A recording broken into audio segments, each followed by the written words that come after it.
es el señor Roland Angerer. ¿Cómo está, señor Angerer? Buenas noches. Gracias por estar con nosotros. Muy buenas noches. ¿Están participando ustedes en el World Economic Forum que se está realizando en Lima en este momento? Sí, precisamente. De acuerdo. ¿Con qué objeto?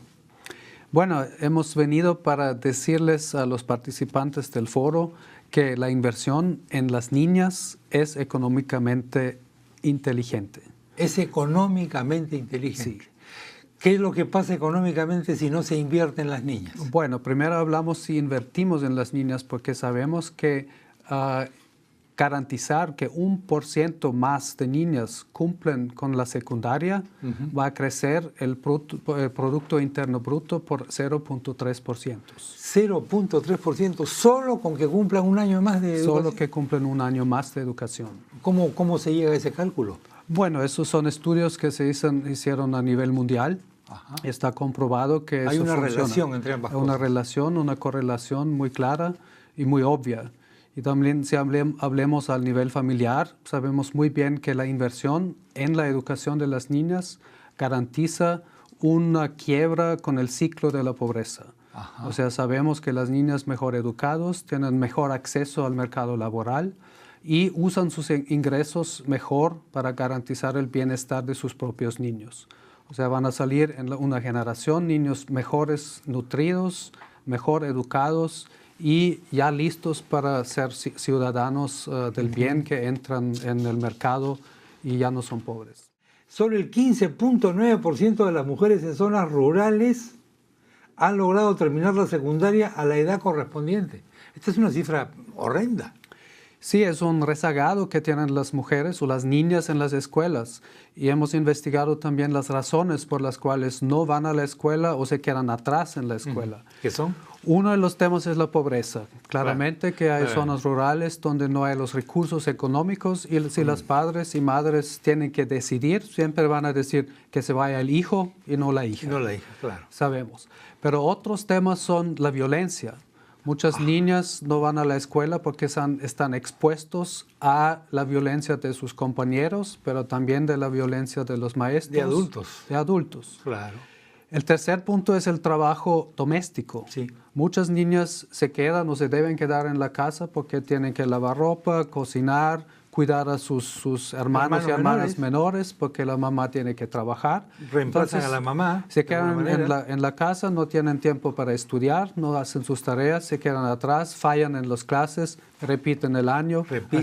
Así se quedan atrás y en algún momento ya no tienen ganas de continuar y salen. Abandonan directamente ya. Y el cuarto tema, y es uno que más nos preocupa, es el tema del embarazo temprano.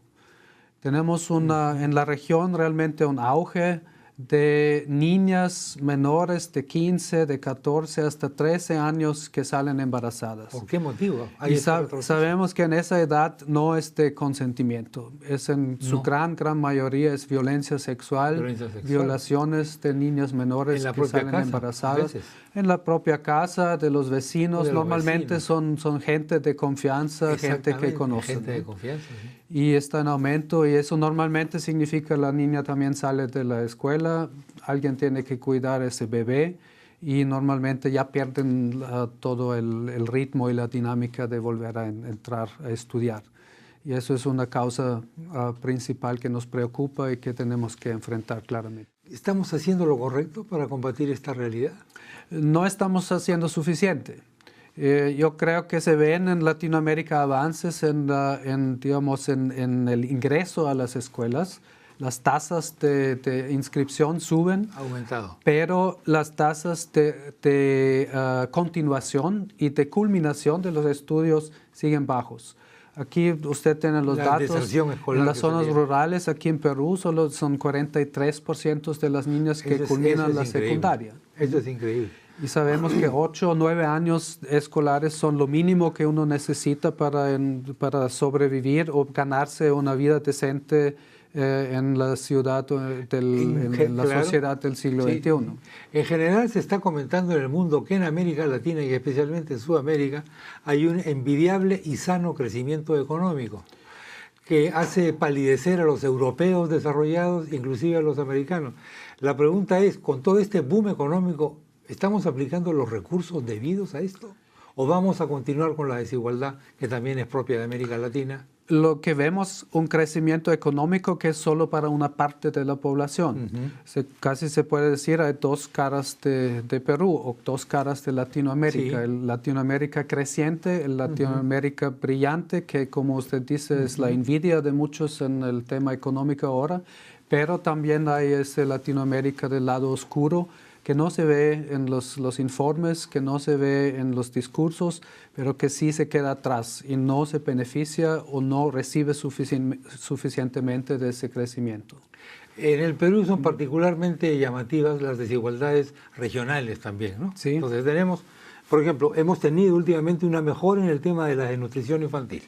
Hemos progresado, pero todavía tenemos zonas del Ande peruano y de la selva peruana que son francamente la edad de piedra.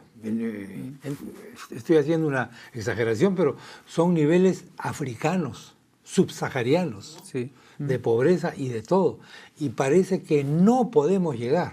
O sea, nos cuesta mucho como Estado, como eso, llegar a esos lugares. ¿Cuál es la gran dificultad para llegar a esos bolsones de miseria absoluta? Bueno, hay exclusión social por diferentes razones. En Latinoamérica estamos investigando ahora, pero hay la exclusión por pobreza.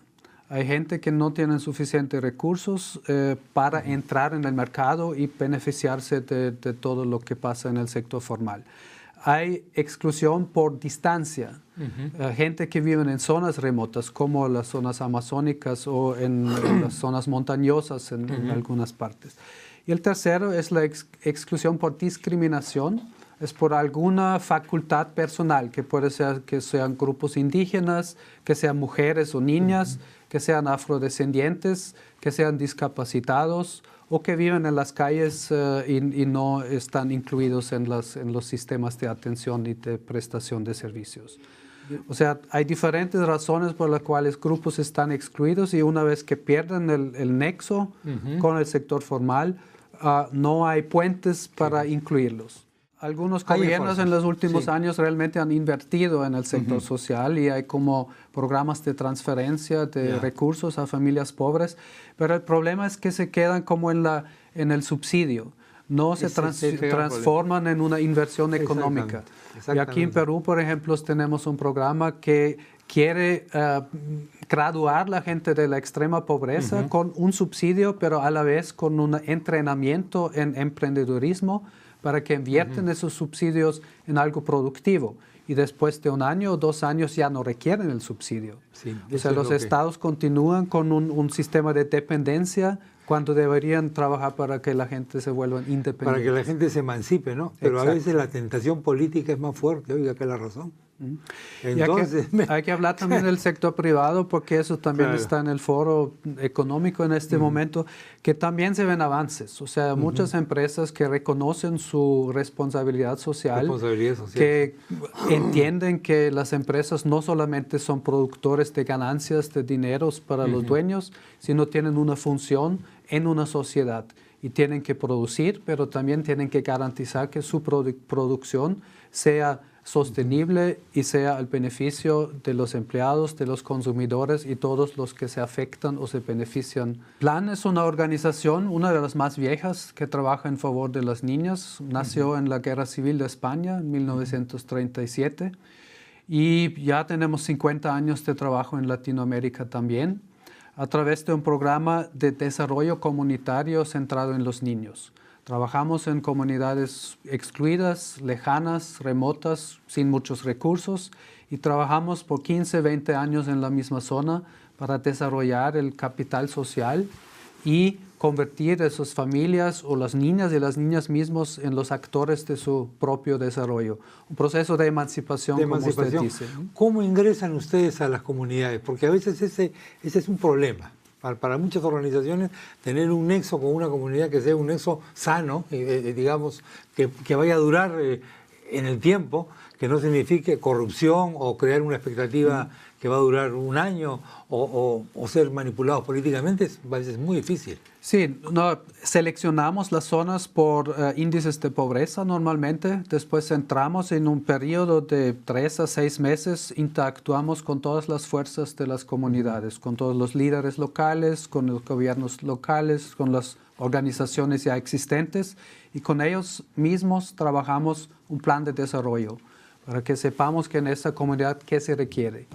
Y si son temas que fortalecen los derechos de los niños y las niñas, les apoyamos con nuestros propios recursos, con las metodologías que tenemos en todos los temas de educación, de salud, de agua y saneamiento, de nutrición, de participación de niños y niñas, de protección contra el abuso y la violencia, de fortalecimiento de ingresos y de prevención de desastres y en respuesta en emergencias. ¿Tienen que trabajar ustedes con promotores?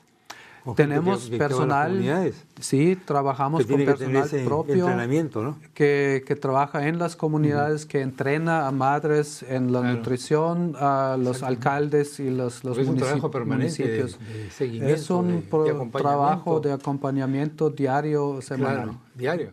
¿Cómo llega usted a esta organización y por qué se interesa usted en estos temas? Bueno, también una buena pregunta. Yo toda mi vida me he interesado por los temas de desarrollo, que nació hace 30 años cuando como estudiante viajé aquí en Perú, en Bolivia. Ah, ¿vino aquí? Sí, vine aquí y ¿Qué eso me estudiaba impactó usted? mucho. ¿Usted estudiaba en Austria? Yo estudié en Austria Ciencias de Comunicaciones. Ah, Ciencias de la Comunicación, ok. ¿Y vino aquí que como mochilero, turista? Como mochilero. Como muchos, exacto. Y me quedé impresionado con precisamente esa diferencia de gente tan pobre en un país tan rico. ¿Y qué parte del Perú y de Bolivia recorrió en ese momento? Recorrimos buena parte, la Cajamarca, aquí en Lima, Cusco y Machu Picchu, por supuesto. ¿Y era como se lo imaginaba en Austria usted o no? No, era completamente diferente en esa época, sí. ¿Qué idea tenía en Austria de lo que era el Ande, lo que era el Perú, Bolivia, estos países? Bueno, en esa época no se sabía mucho, porque digamos, la globalización de los medios no era tan fuerte como este ahora. Era como muy un país exótico, interesante. Sabíamos de las montañas, de la selva, y queríamos conocer. Y ahí nos quedamos bien impresionados y bien contentos de conocer esta parte. Bueno, ¿usted regresó a estudiar? Regresé a Austria, terminé mis estudios y terminado empecé a trabajar primero en Austria en temas de desarrollo, de concientizar a mucha gente sobre la situación de Latinoamérica y otras partes del mundo. Y cuando se dio la oportunidad de trabajar aquí, trabajé con Naciones Unidas, primero en Centroamérica, después en África. ¿En qué parte de África? En el sur de África, en Zimbabue. Zimbabue, sí. No. Y después me junté con Plan Internacional en Colombia. Plan también me mandó a la India y ahora soy director regional aquí para Latinoamérica. Si compara la India con Latinoamérica, ¿qué podría decir? Bueno, Latinoamérica es un poco más grande, pero la India tiene más gente. La India tiene más y gente. Las diferencias o las brechas entre pobres y ricos son igual, sino más grandes. ¿Más grandes aquí? Más grandes que aquí. Más grandes que aquí. Sí, bueno. porque además de la pobreza también hay diferencias culturales y religiosas, ¿no? Que hay una cantidad de diferentes culturas y subculturas que se unan y complican las relaciones. Bueno, señor Ángeles, muchas gracias. Muchas gracias a usted. Usted muy amable. Sí, gracias por la oportunidad. Qué ocurrencia, gracias a usted.